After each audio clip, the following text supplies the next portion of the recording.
वचन साफ कहता है यूहन्ना 5:20, क्योंकि पिता पुत्र से प्रीति रखता, परमेश्वर पुत्र से प्रीति रखता है, और जो जो काम वह आप करता है वह सब उसे दिखाता है, वह इनसे भी बड़े बड़े काम उसे दिखाएगा ताकि तुम अचंभा करो। परमेश्वर अपने पुत्र को भेजा जिसकी हम तैयारी में हैं कि बड़े बड़े काम करें। एक साइक्लो अगर हम बात करें संसार के अंदर, एक पिता काम करता है और वो कोशिश ये करता है कि मेरा पुत्र मेरे से आगे बढ़े, मेरे से आगे नाम कमाए, मेरे से अच्छे ओहदे पे जाए, मेरे से अच्छी नौकरी पे जाए, मेरे से अच्छा जो काम मैंने थोड़े से समय में किया है वो काम वो अधिक से अधिक जो मतलब नाम कमाया जो भी है, ये संसारिक पिता की एक इच्छा होती है। या अपनी पुत्री के बारे में बहुत सोचते हैं कि ये मेरे से अच्छी नौकरी में जाए या मेरे से अच्छा काम करे, या मतलब हमारे बच्चों के भविष्य के बारे में हम अच्छा सोचने की कोशिश करते हैं। ये हमारी संसारिक उम्मीद है या संसारिक बात है। मतलब हमारे को हमें एक तरह से अगर हम देखें एक रिले रेस, अगर हम देखते हैं जब दौड़ने वाला दौड़ता है तो जो उसके हाथ में रूल जो डंडा होता है वो दूसरे हाथ में पकड़ा, वो उसको लेकर दौड़ता है। वो पूरी रेस दौड़ी जाती है कि जो सबसे प्रथम आता है उसका नाम दौड़ने में 5, 10, 20 जो भी लोग।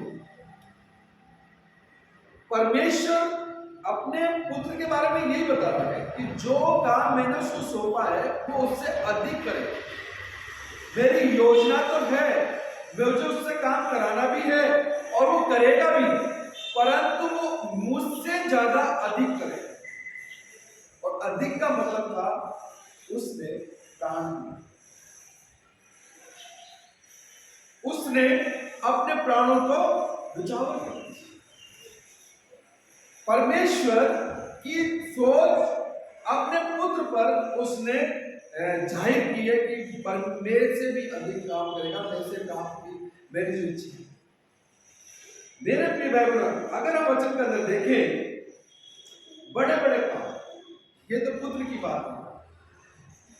पुराने नियम में जाए, मूसा, यूसुफ या दानियल, दाऊद, ये ऐसे लोग हुए जिसमें परमेश्वर ने इनके द्वारा काम किया, कोशिश की कि ये काम को अंजाम दे, परंतु इन सबसे भी ऊपर काम कौन करेगा? यीशु। इन सबसे यशाया को भी कत्ल किया गया, मारा गया।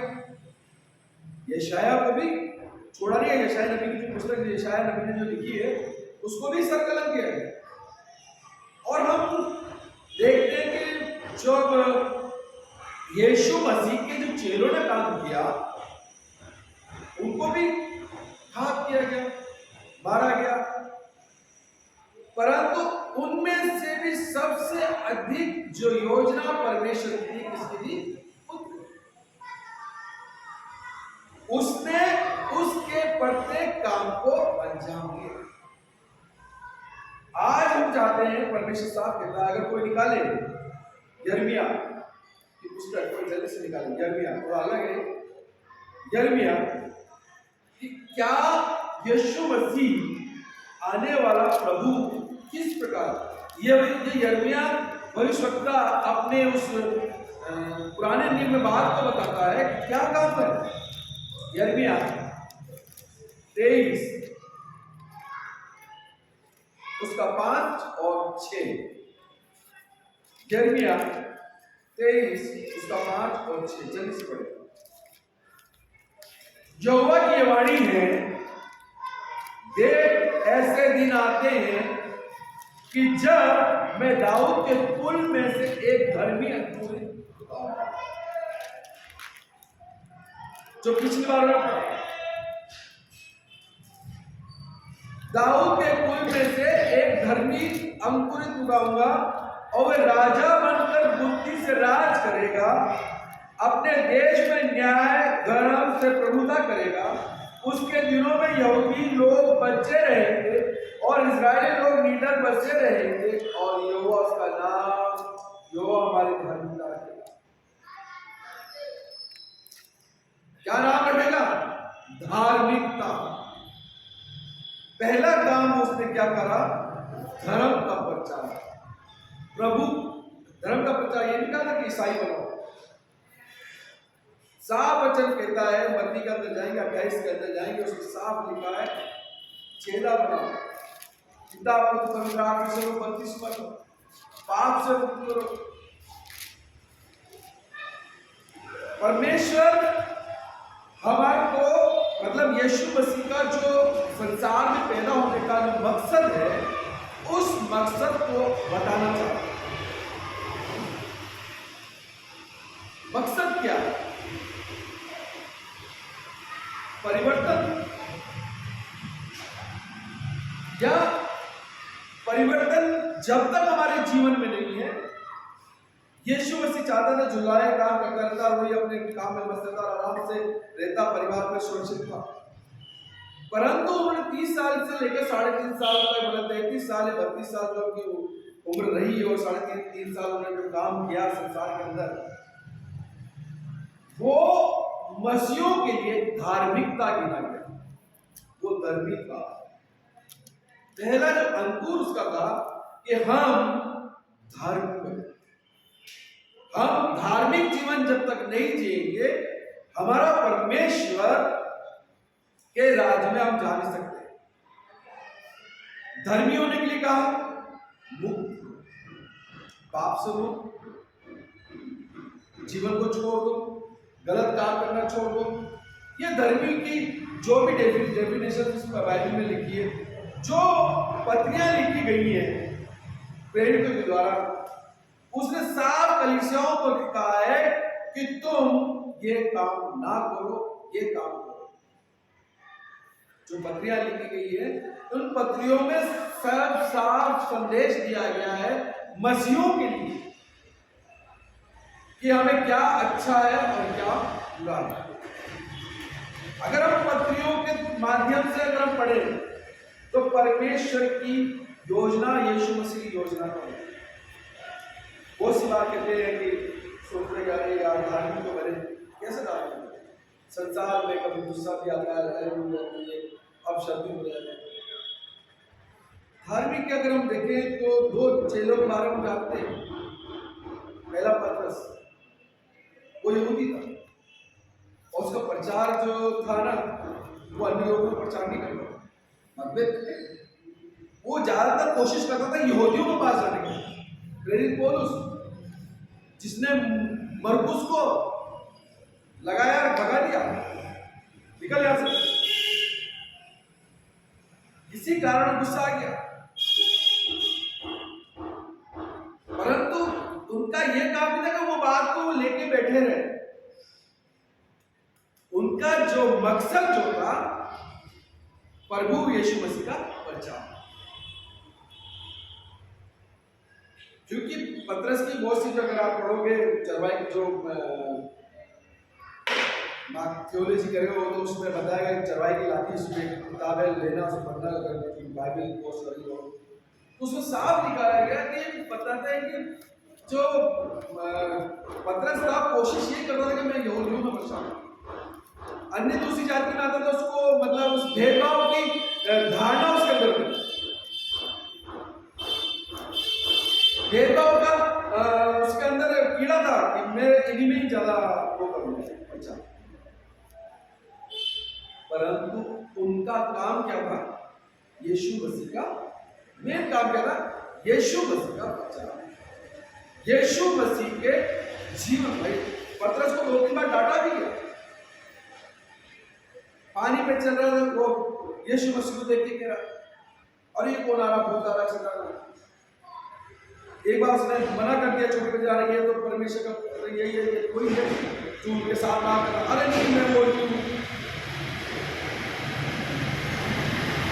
कहने का मतलब है, हमें जो काम करना है, वचन को बताना चाहता है कि हमें परमेश्वर की योजना के तहत काम करना है।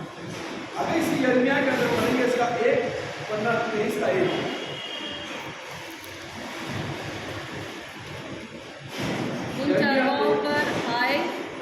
मेरी चराई की भेड़ बकरियों को तीतर तीतर करते और उनका नाश करते हैं, यहोवा ये कहता है। क्या करते हैं? जो मेरी भेड़ बकरियों को तीतर भीतर करते हैं और उनका नाश करते हैं, जो नाश करते हैं। यहोवा ये कहता है। भेड़ बकरी कौन है? भेड़ बकरी कौन है? कलीसिया। कलीसिया को जो तीतर भीतर करते हैं, अरे अच्छा वो नहीं आएगा हम भी नहीं करेंगे, वो नहीं करेगा, ऐसा यीशु मसीह सोच रहे थे। कभी यीशु मसीह का प्रचार किया? यीशु मसीह ने 3,500 लोगों को एक साथ वचन प्रचार किया और एक साथ आ भी गए थे। 3,000 लोग एक साथ आए थे। 5,000 लोगों को उन्होंने खाना खिलाया और 5,000 के तो सिर्फ मर्द मतलब आदमी थे और सबको जोड़ा जाए तो कम से 11 से 12,000 लोग मिलेंगे। बच्चे बूढ़े जवान सब जोड़ लो आप। फिर उन्होंने कितने बनाए? 72 बनाए। 72 बार कितने चेले बने? कितने बने? सिर्फ 12 चेले चुने गए।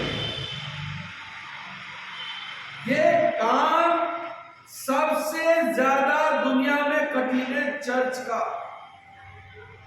चेला बनाना और उस चेला बनाने के बाद उस कलीसिया की सेवा करना। 25 दिमाग होते हैं, 25 ही दिमागों का अलग अलग दिमाग होता है। परमेश्वर ये मैंने कहा ना पत्री में लिखा, हमें सिर्फ एक बात पर ध्यान रखना है कि हमें क्या करना। क्या लिखा आगे 4 तक पढ़ना, 1 से लेकर 4। क्या ऐसे लोगों के बारे में लिखा हुआ है कि जो परमेश्वर की जो बीज बोएगा, यीशु मसीह ने बीज बोया, उस भेड़ों को कैसे लोग तितर बितर करते हैं, ऐसे लोगों के बारे में साफ लिखा गया। उनका नाश करते हैं, यहोवा ये कहता है। इसलिए इस्राएल का परमेश्वर यहोवा अपनी प्रजा के चरवाहों से यूं कहता है, तुमने मेरी भेड़ बकरियों की सुधि नहीं ली, वरन चरवाहों को लिए जो मेरी भेड़ बकरियों की सुधि नहीं ली, मैं बदलूंगा, चेंज करूंगा, नए लोग आएंगे। जब यीशु मसीह जा रहे थे अंजीर के पेड़ पे, फल नहीं देकर, फल देके क्या बोला? श्राप। उसी समय सुन, उसी वक्त सुन किया वो। परमेश्वर की योजना को हम नहीं जान सकते। जब मूसा लेके जब चल रहा था, लाल समुद्र किनारे आकर खड़ा हो गया, तो क्या थी इसमें? एक लाठी थी। और उस लाठी के जोर पर परमेश्वर ने इतनी उस लाठी में ताकत दे दी थी कि उस जोर पर लाखों लोगों को लेकर चल रहा था। और किनारे पे खड़ा होकर क्या दिख रहा था? एक किनारा, एक ही किनारा दिख रहा था। कि कैसे पार गए? परमेश्वर ऊपर से दोनों किनारे देख, परमेश्वर ऊपर से दोनों किनारे देख रहा था कि मुझे इस किनारे से उस किनारे लेके जाए। हमारी सोच आज की अभी की है। परमेश्वर की सोच क्या है? मतलब कि 2 साल बाद क्या गलत करेगा, क्या होगा, वो सोच में क्या देखेगा, सब परमेश्वर जानता है। और उसकी सोच के अनुसार जैसे उसने पानी में लाठी मारी, दूसरा किनारा निकल गया, दूसरा किनारा निकलने लग गया। निकलना था इस्राएलियों को और मिस्र सेना को खत्म करना था। दोनों योजना वो जानता था। मुझे किस तरह से को निकालना है और पीछे जो आ रही है उसको मुझे किस तरह खत्म करना है। या कि वो जिस तरह निकल रहे थे वो पैदल थे, गधा गाड़ी, घोड़ा गाड़ी, बैलगाड़ी, ये उस समय के साधन हुआ करते। परंतु सेना जो थी वो किस पे थी? घोड़ों के पर सवार, रथों पर सवार थी। वो तेज गति से चलती थी। एक 40 लाख लोग, एक मतलब जो लाख लोग एक साथ चलते हैं। जब उनको खुदा ने से बड़बड़ाने लगे, मरने के लिए भी बड़बड़ाने लगे। हम तो वहां रहते थे मिस्र में, तो मीट खाया, मन्ना भी उनको स्वादिष्ट नहीं लग रहा था। मूसा परेशान हो गया। मूसा ने क्या बोला? अरे खुदा, अरे परमेश्वर, मेरे जितने भी बैल बकरे, जितने भी लोगों के पास इतने काट भी दूं तो भी इनको महीने भर तक मीट नहीं खिलाऊंगा। ये समुद्र में इतनी मछलियां हैं, इनको निकाल कर दे दूं तो भी इतने लोगों में मछलियां महीने भर नहीं खिला पाऊंगा। परंतु परमेश्वर की योजना पूरे 1 महीने तक ईद का ये। आप सोचते होंगे कि परमेश्वर की योजना में कैसे रहेंगे, हमारा आने वाला कल कैसे का। आज जो मैंने कहा ना, आज जो दिन है पहला दिन है महीने का, और इसमें तो ऐसा होता है कि हम पूरे महीने की आशीष लेने आते हैं कि पूरे महीने भर हम सुरक्षित आशीष। आज क्रिसमस कैसे बनेगा, यही हमारे दिमाग में चलता रहता है, हम कैसे हम इंतजाम करेंगे। अरे आप खुदा के पास आओ, आपकी योजना में वो है, आप उसकी योजना में हो, आप उसकी कार्य में हो, आप उसके दिमाग में हो।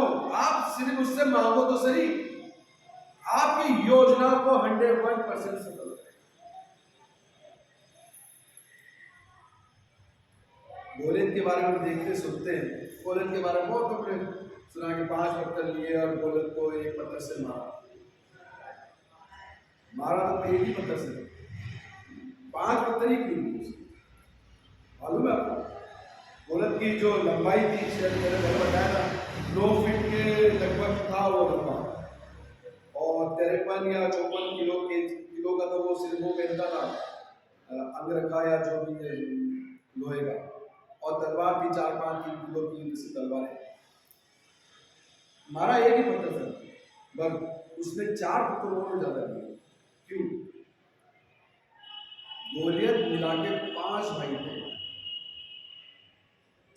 गोलियत पहला, उसके 4 भाई और वैसे थे, मगर उतने लंबे नहीं थे। क्या पता एक से काम, और काम किससे हो गया था? एक। 4 पत्थर उन्होंने पहले और लेकर रखे थे कि गोलियत का भी भाई है, इनको भी इसी से मार सकते हैं। 13 साल से लेकर 16 साल के बच्चे भी परमेश्वर की मैं कह वो ये जान, वो उसके मन में यही थी दाऊद के कि आज चल रही है योजना क्या है, परमेश्वर की योजना, यीशु मसीह की योजना, मनुष्य की योजना, 3 योजनाओं पर चल रहे हैं। कि आज हमारी योजना ये है कि हम कैसे इस समय को, ये महीना हमारे लिए कैसा रहे, ये हमारे लिए आशीषित किस तरह प्राप्त करेंगे। मैं उस योजना के पहले बता रहा हूं कि परमेश्वर जब दाऊद मारना था तो वो कहेंगे ये तो मेरा वो परमेश्वर है जो शेरों को फाड़ने की ताकत देता था मेरे को जंगल में। गोलियत क्या चीज है? जिसका परमेश्वर साथ है, ये गोलियत की 1 महीने से सेना उसके शरीर को देख कर डर के बैठी हुई थी। योजना को देखता इतना बड़ा है, कोई कहता उसके शरीर में वो पहना हुआ है, कोई कहता उसकी तलवार इतनी भारी है, मतलब अपनी अपनी योजनाएं कर रहे हैं। परमेश्वर की योजना कुल मिला के कह रहे हैं, मेरा वचन कहना होगा कि हमें ऐसी भेड़ नहीं, और ऐसी भेड़ वो है, अगर हम तीतर भीतर करने वाले भेड़ हैं और ऐसे सेवक है, तो परमेश्वर की योजना के तहत, पवित्र आत्मा की योजना के तहत हम काम नहीं करते हैं। क्या लिखा? 3 और 4 पढ़ना सीखा, जगह 23 का 2 से 3 और 4, 23 का। तुमने मेरी भेड़ बकरी की सुधि नहीं ली, वरन उनको तीतर भीतर किया और जबरन निकाल दिया। इस कारण यहोवा की ये वाणी है कि तुम्हारे बुरे कामों का दंड दूंगा। क्या करूंगा मैं? क्या करूंगा मैं? मैं तुम्हारे बुरे कामों का दंड दूंगा। तब आशीष की वर्षा तो करता ही हूं, परंतु बुरे कामों का दंड भी दूंगा मैं। अगर तुम अभी भी नहीं समझे, अभी भी नहीं सुना, तो मैं इसके दंड के अधिकारी होगा, उसको मैं बताऊंगा वचन आने वाले दिनों में। तब मेरी भेड़ बकरियां जो बची है, उनको मैं सब देशों में से जिनमें उन्हें जबरन भेज दिया है, स्वयं ही उन्हें लौटा लाकर उन्हीं की भेड़शाला में इकट्ठा करूंगा, और वे फिर फूलेंगे फलेंगी। फिर फूलेंगी फलेंगी। कुछ समय लगेगा, कुछ समय लगेगा, समय आएगा फिर फूलेंगे फलेंगे। जरूरी नहीं है कुछ समय का अकाल, कुछ समय का परेशानी, कुछ समय का, परंतु परमेश्वर अपनी योजना के तहत हमें फूलेगा और फलेगा। हमें ये देख, मैंने कहा ना, हम परमेश्वर की योजना जिस तरह यीशु मसीह के प्रति थी, उसने हमारे जीवन में भी इस महीने की प्रत्येक आशीष हमारी अपनी योजना के तहत हमारे जीवन में रखी है। हमें उन आशीषों को प्राप्त करना है, हमें उन आशीषों को छोड़ना नहीं है।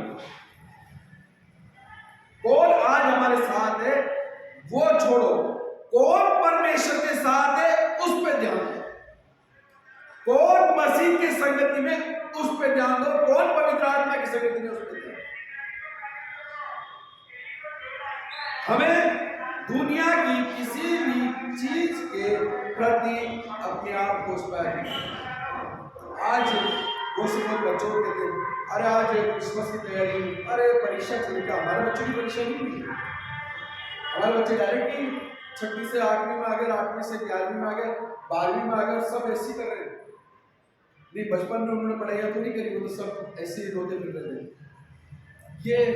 और कहीं स्कूल का काम होगा संडे का दिन, अरे स्कूल में जाना, माँ बाप सबसे पहले तैयार करते हैं, उनको मालूम है 1000 की भीड़ में हमारी बच्ची नजर नहीं आएगी, हजारों लड़कियों के बीच में हमारी बच्ची नजर नहीं आएगा, बच्चा नजर नहीं आएगा, पर उनको पहले स्कूल भेजिए, चर्च नहीं।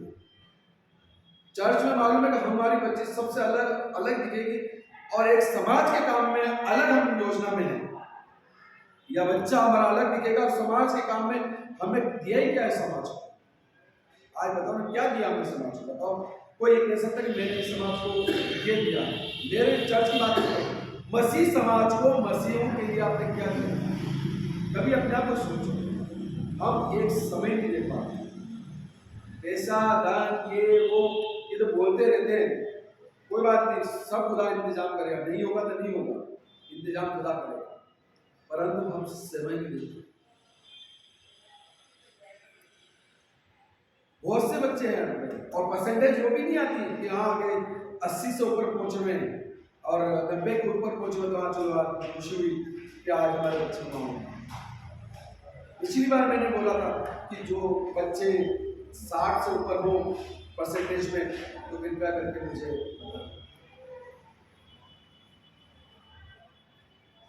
कोई है, हम परसेंटेज पे ध्यान देते क्या?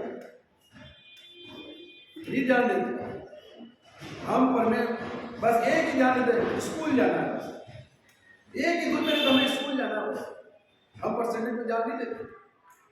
परंतु परमेश्वर आपके कार्य के परसेंटेज पे ध्यान देता है, आपके वचन को पर चलने और आपने प्रभु का कितना समय दिया उस पर परमेश्वर ध्यान देता है।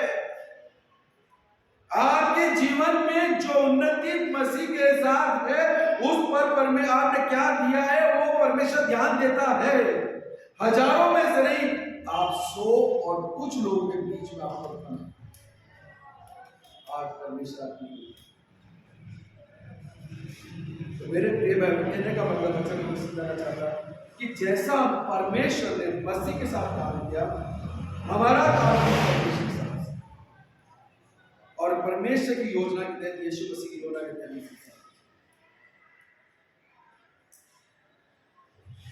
बच्चे मेरे को निकाल थोड़ा सा जी, यूहन्ना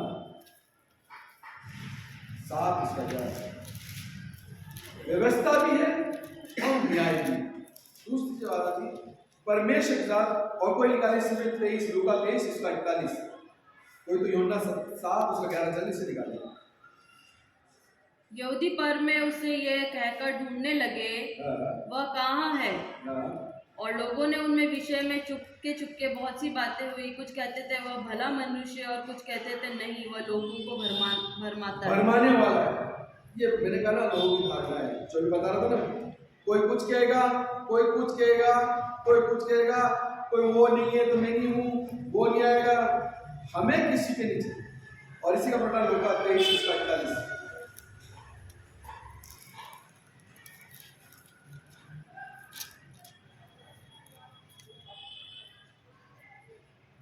और भीड़ जो ये देखने को इकट्ठा हुई, इस घटना को देखकर छाती पीटती हुई लौट गई। क्या करें? और 23 तक 42 तक 42 लूका 23 41, 42, 43। और हम तो न्याय अनुसार दंड पा रहे हैं, क्या कह रहा वो? हम तो न्याय अनुसार दंड पा रहे हैं, हाँ, क्योंकि हम अपने कामों को ठीक फल पा रहे हैं। हाँ, पर इसने कोई अनुसूचित काम नहीं किया। हाँ, तब उसने कहा, हे यीशु, तू अब अपने राज्य में आए हाँ। तो मेरी सुधि लेना। कैसे लेना? मेरी सुधि। सुधि लेना। जब तक परिवर्तन नहीं होगा हमारी सुधि नहीं ली जाएगी। परिवर्तन जरूरी है। पहले हम छोटे मोबाइल इस्तेमाल करते थे, 1100 रुपए में हुआ करते थे, तो हम पुराने मोबाइल 300 रुपए लिया होते थे, 300 रुपए भी नहीं हुआ करते थे। आज से 2006 की बात कर रहा हूँ, 5 की बात कर रहा हूँ। 300 रुपए भी जेब में नहीं हुआ करते थे कि हम पुराना मोबाइल ले लें। और 1100 रुपए मोबाइल इतना सा आता था नया, जिसमें कुछ नहीं आता, सिर्फ नंबर ही आते थे और वो आता था। 2007, 6, 7 की बात कर रहा हूँ। परिवर्तन। आज 15,000 का मोबाइल 1 सेकंड में ले लेते हैं, 20,000 का मोबाइल 1 सेकंड में ले लेते हैं। 2006 और 2022 आज आप कहोगे कि मेरे बच्चे का मोबाइल नहीं, चल भैया चल 22,000 का मोबाइल होगा, 20,000 का मोबाइल, कम से कम 7,000 का मोबाइल, कम से कम आप देख लो। मैं तो समझता नहीं कि उसमें क्या रैम होती, क्या वो होता है, ये तो सब वो देख के कहा ठीक है मेरा चल जाएगा, ज़्यादा इसमें डेटा नहीं आएगा तो मेरा काम चल जाएगा। 6,000 7,000 का मोबाइल, एक सभ्यता 1100 रुपये मोबाइल देने का। परिवर्तन घर में कर रहे हैं, चर्च में हमारे से परिवर्तन नहीं हुआ। चर्च के भविष्य के लिए हमारा परिवर्तन नहीं हुआ। हमारे जीवन में परिवर्तन हम कलीसिया के साथ या उनके साथ मिलकर हम परिवर्तन नहीं। परिवर्तन सिर्फ अपनी संसारिक उपलब्धियों, संसारिक ज्ञान, संसारिक जो चीजें जो हम इस्तेमाल करते हैं उसको अपडेट करने के लिए हम ये काम करते हैं। परमेश्वर चाहता है हम उसके काम। तो मेरे प्रिय बहनों, हमें अपने परमेश्वर की निवेदन करता है कि हमें व्यवस्था के अनुसार चलना है। न्याय मिलेगा, व्यवस्था और न्याय दोनों हमारा परमेश्वर यीशु मसीह द्वारा बताया, और न्याय यही बताया कि तुम अपने समान अपने परमेश्वर से प्रेम। सबसे बड़ी आज्ञा जो बताया न्याय के लिए, तुम अपने समान अपने परमेश्वर से प्रेम। संसार की सारी चीजें जो है ऐसी। आमीन।